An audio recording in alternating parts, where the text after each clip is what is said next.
कृषि विधेयक के खिलाफ शुक्रवार को किसान विरोध प्रदर्शन कर रहे हैं। कई किसान संगठनों ने आज राष्ट्रव्यापी भारत बंद बुलाया।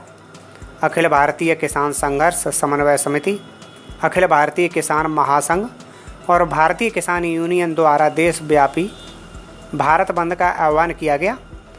प्रधानमंत्री नरेंद्र मोदी सहित कई केंद्रीय मंत्रियों ने किसानों को आश्वासन दिया है कि ये विधेयक किसानों के जीवन में क्रांतिकारी परिवर्तन लाएगा और एमएसपी की व्यवस्था पहले की तरह ही बनी रहेगी। इसके बावजूद किसानों के समर्थन में उतरे पार्टी और संगठनों का कहना है कि ये विधेयक कारपोरेट को फ़ायदा पहुंचाने वाला है। इसी के चलते देश में बंद बुलाया गया। विरोध की वजह से पंजाब, हरियाणा और बिहार में सड़क मार्ग प्रभावित हो गया। कई जगहों पर किसान रेलवे ट्रैक पर बैठे हुए हैं। इसका असर आज सिकोहाबाद में भी देखने को मिला।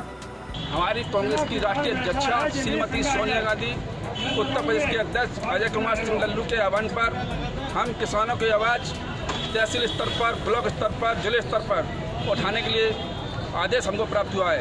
हम सभी लोग किसानों के साथ में कंधे से कंधा मिलाकर उनकी लड़ाई लड़ेंगे। उनके खिलाफ जो विधेयक लाया जा रहा है उस विधेयक को वापस लेने के लिए हम जमीनी स्तर पर उनके साथ लड़ाई लड़ेंगे और सरकार से मांग करते हैं, राष्ट्रपति महोदय से मांग करते हैं कि इस विधेयक को पास नहीं किया जाए और वापस किया जाए। किसानों के हित का ये विधेयक है। हम मांग करते हैं कि इस विधेयक को वापस किया जाए। कांग्रेस के पूर्व अध्यक्ष राहुल गांधी ने भारत बंद का समर्थन किया है।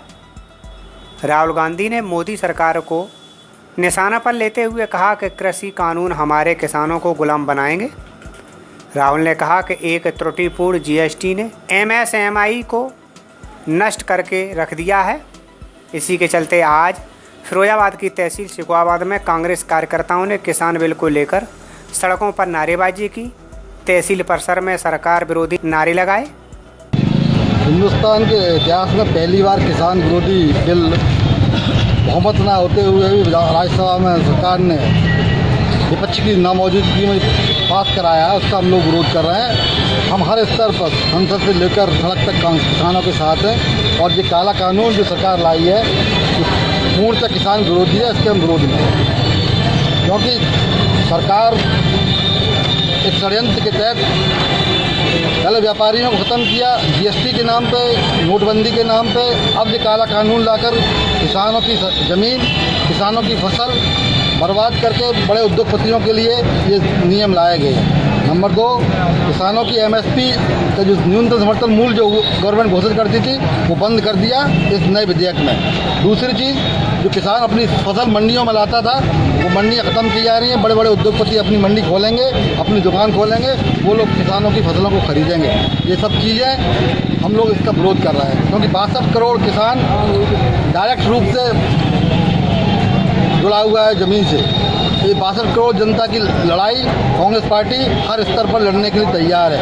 62 करोड़ किसान के साथ इसमें रोजगार, मजदूर, मंडी में काम करने वाले मजदूर, इन सब के बेरोजगार होने की संभावना बढ़ गई है। दूसरी चीज़, सरकार पूर्णतः किसान विरोधी कार्य कर रही है। इस सरकार ने तीनों बिल लाई है, ये तीनों बिल की किसी ने आज तक मांग नहीं की इतिहास में।